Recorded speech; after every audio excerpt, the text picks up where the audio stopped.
हज़रत बिलाल हबशी को सुना जानते हैं? हबशी थे, काले थे, चौड़े होंठ वाले, चौड़ी नाक वाले जो हबशी होते हैं उनको हबशी कहा जाता। हज़रत बिलाल हबशी थे और एक साहबी हज़रत अबू जर, इन दोनों के दरमियान झगड़ा हो गया, छोटा सा झगड़ा।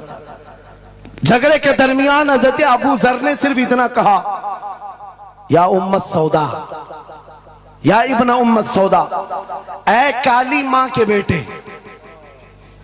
हजरत बिलाल को इतना कहा, काली मां के बेटे। हजरत बिलाल को यह बात लग गई और दिल में ये बात रखा और हुजूर की बारगाह में आकर कहा, या रसूल अल्लाह, दिल दुखता है। कहा क्यों? अबू जर ने आज कहा, ऐ काली मां के बेटे।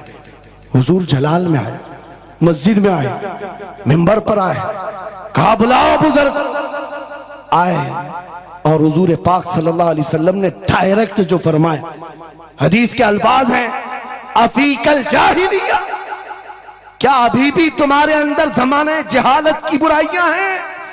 3 बार कहा और उसके बाद हुजूर गजबनाक होकर जैसे ही अंदर गए, हजरत अबू जर तड़पने लग गए, बेकरारी।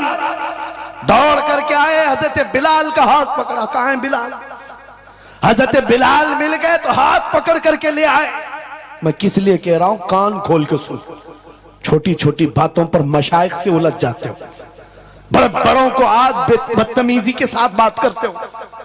साहबा में हुजूर ने जो मोहब्बत डाली थी किस बुनियाद पर? हजरत बिलाल का हाथ पकड़कर हजरत अबू जर ले आए मस्जिद में, कहा बिलाल, गलती हो गई, मैंने तुमको इब्न उम्मी सौदा कहा, काली मां का बेटा कहा। हजरत बिलाल कहते वो बात हो गई, खत्म हो गई। कहा नहीं, खत्म नहीं हुई, मेरे नबी नाराज हैं, आका नाराज हैं। फिर क्या किया? हजरत बिलाल ने कहा मैंने माफ कर दी। हजरत अबू जर कहते ऐसे नहीं, ऐसे नहीं। हजरत अबू जर नीचे जमीन पर सो गए। कहा बिलाल, तुम अपना ये काला पांव, इसका तलवा मेरे चेहरे पर रगड़ो, चेहरे पर रगड़ो, ताकि मुझे एहसास हो कि मैंने किससे उलझा है, किससे उलझा है। अपने आप को नीचे लिटा दिया। कहा बिलाल, अपना पांव मेरे चेहरे पर रखो, एहसास जब हो जाए नबी के गुलामों। हजरत बिलाल कंधे पकड़कर उठाते हैं। कहा अबू जर क्या कर रहे हो?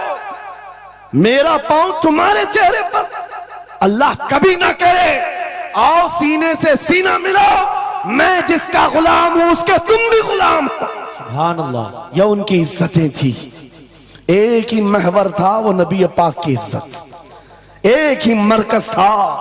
काश वो चीज अगर आज आ जाए, ये सब भूल जाएंगे इख्तिलाफात। असल बात ये, जिहालत इतनी भरी हुई है, ये छोटे छोटे तबकों में बट करके पता नहीं किसको किसको कोसते रह जाते हैं।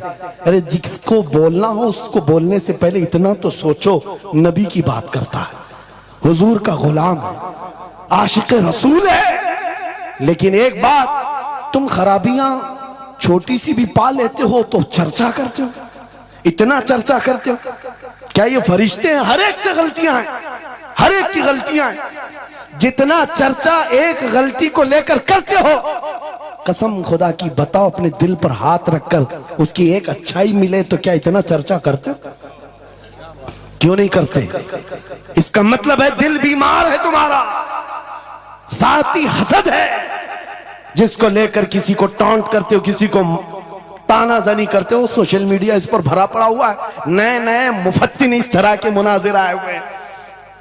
फितना अंगेज लोग, वो अपने दिलों का इलाज करें, वरना मुनाफिकत आ जाएगी, मुनाफिकों में शुमार होगा। अरे तुम्हारी एनर्जी गुस्ताखाने रसूल के लिए रखो, आशिकाने रसूल के लिए नहीं। जितनी ताकत लगाना है उन कुत्तों के खिलाफ लगाओ जो नबी पर भौंकते हैं और जो जिंदगी भर नबी की अजमत की नौकरी करते हैं। तुम्हारी जुबानें उनके लिए खुलती हैं। बहुत उम्दा। कैसा आलमिया है, कैसा आलमिया है। जिंदगी भर नबी की नात पढ़ने वाले को एक कूड़ा करकट जमा करने वाला, सब्जी बेचने वाले के सामने खड़े होकर अपना ईमान साबित करना पड़ रहा है। बड़े बड़े मशाइख को आज सर्टिफिकेट दिखाना पड़ रहा है, मैं भी मोमिन हूं, मैं भी मोमिन हूं। और किसके सामने? गली कूचों पर, नुक्कड़ पर बैठ करके मुनाजरे करने वालों पर, जिनके ईमान का कोई ठिकाना नहीं। लेकिन मैं आपको कहता हूं, इन गद्दारों से अपने आप को बचाओ। नबी की अजमत जिसके पास देखो, सारे इख्तिलाफात भूल जाओ, उसकी इज्जत करो, बेशक उसकी इज्जत करो। इसलिए कि कल क़यामत के दिन तुम्हें जब खड़ा होना है शफाअत के लिए, तुम भी उसी नबी को पुकारोगे, वो भी उसी नबी को पुकारे।